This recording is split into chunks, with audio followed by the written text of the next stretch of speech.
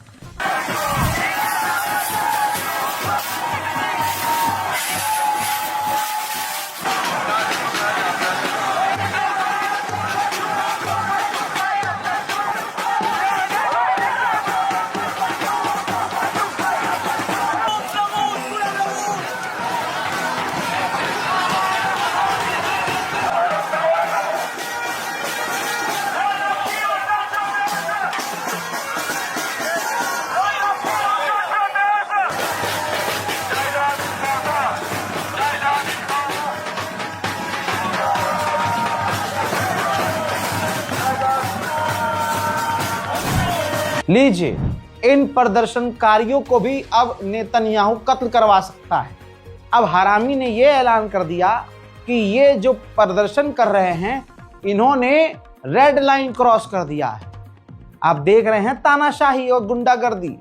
अपने मुल्क के उसके खुद के लोग जंग रोकने के लिए अगर बात कर रहे हैं और प्रदर्शन कर रहे हैं तो ये उनको गद्दार कह रहा है और कह रहा है कि रेड लाइन क्रॉस कर दी। ऐसी तस्वीरें कुछ भारत से भी आती हैं। अगर हिंदू मोदी मोदी करे तो बहुत बढ़िया, अगर कोई हिंदू कह दे कि भाई साहब मोदी जी गलत, ये काम गलत कर रहे हैं, तो फिर वो सच्चा हिंदू नहीं है, फिर वो नकली हिंदू हो जाता है सरकार की नजर में। और जो भी सरकार की यानी जो भी मोदी जी की आलोचना कर दे वो आतंकवादी होता है। बहरहाल इस रिपोर्ट को शेयर जरूर कीजिएगा, अपनी राय कमेंट में लिखिए, चैनल को सब्सक्राइब कीजिए और इस वीडियो को शेयर करते रहिए। जय हिंद।